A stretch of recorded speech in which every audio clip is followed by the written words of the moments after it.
Hey Levites, my name is Jason Whitehorn and I've been pastoring for over 20 years, and I've been, more importantly, able to coach and mentor people that are worshipers and creatives just like you for quite a few years, and taking the things that I've learned and being able to reinvest them in others. I want to invite you to be a part of a special group with me to go through life over the next 6 months. 12 key people, brothers and sisters, who want to band together and learn and grow immensely in worship and creative skills and leadership skills. Can I tell you what I know to be true? Here's what I know.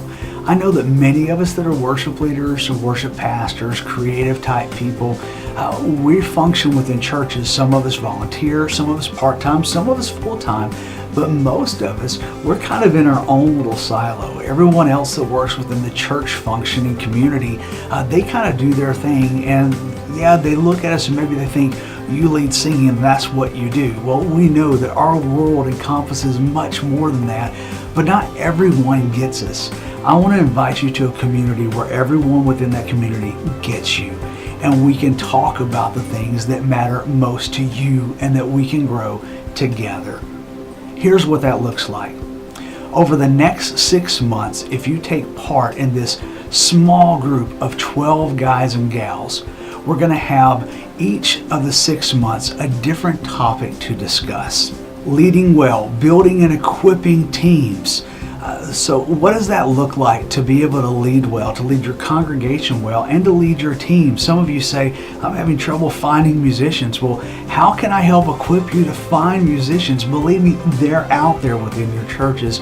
You can harness the potential to be able to find those people and be able to get them to be a part of your team, and a vibrant team that loves that. If your team's not gelling together, how can we make a cohesive team that loves being a community together? Planning ahead for an effective worship ministry. One of the things that seems to be hardest for us as creatives to do is to plan and to structure things, because we're great with being creative, but our organizational skills, let's face it, they are absolutely horrible. I can give you some tools that'll help you be able to plan ahead for an entire year and get you on schedule for some things and bring your organization to a different level. Unleashing creativity. Let's face it, some of us live in a day-to-day or week-to-week world where we come together on a Sunday and we've started doing things that we've just been planning that week. I want to take you through a 14-week series where you're able to plan ahead 14 weeks. Some of you, that scares you to death, and some of you are going, man, that would be great to be able to do that. And we can find ways to help bring your lead pastor along on that journey too. Trust me, your lead pastor would love that more than anything. How do you create a creative team? Did you know that there's 8 different personality types that you need on your creative team? And some of the people that you think might need to be on it are some of the very people that you are probably thinking, I don't want them anywhere near me creatively. Believe me, there are some people that you need to have alongside of you, and I'll show you how to equip them and how to engage them and how to bring them together creatively. How to speak Latin to a pastor who speaks French. You know, one of the things that I've realized is that sometimes we are on opposite wavelengths with our lead pastor. We speak one language, it seems, our lead pastor speaks another language. Well, how do you combine those 2 languages to where you're both on the same page?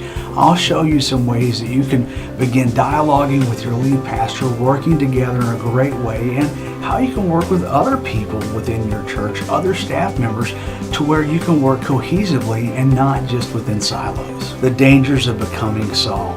You know, I carry a tattoo on my arm, and the tattoo that I've got is this reminder of me about David and Saul, and a beautiful story that happened that began with a lot of dangers whenever Saul became bitter at David. And I think a lot of times we in the worship community, we look at David as being this great worshiper, and we miss out on some beautiful lessons that are there between David and Saul.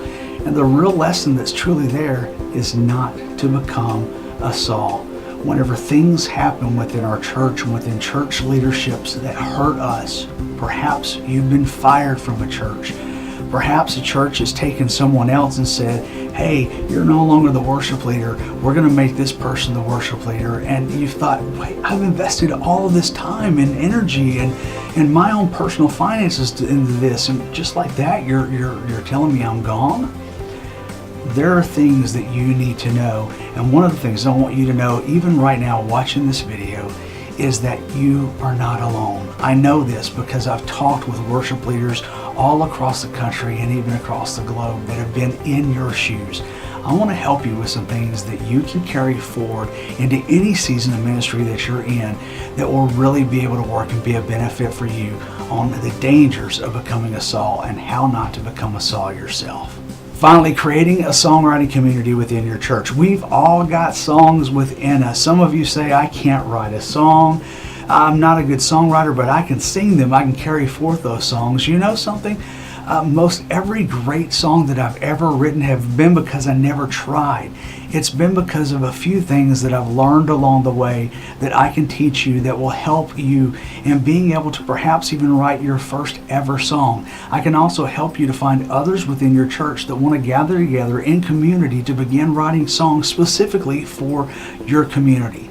So what do you think? Let's look at beginning this journey together. Just 12 people, a band of brothers and sisters that will meet together once every month for 2 hours. We'll go over intensively one of these lessons.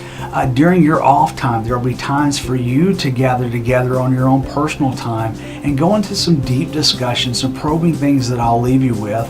And you'll have the full support of your brothers and sisters in a Slack community group where you can ask questions, and I'll be there to walk you through any of the questions that you have. Each one of these monthly sessions also is video driven, so you can ask Q&A questions too as well, and we can talk about things that are working in our own lives and grow together too as well. Plus, you'll be able to have your own time with me to where you can ask any questions that you want. What's driving your ministry? What will help you in your ministry? Are you ready to begin? Click the link below. I'd love to begin talking with you and partnering with you today. Remember, the size of this group is extremely small, so space is extremely limited. Don't let anything hold you back from being able to be a part of this great opportunity.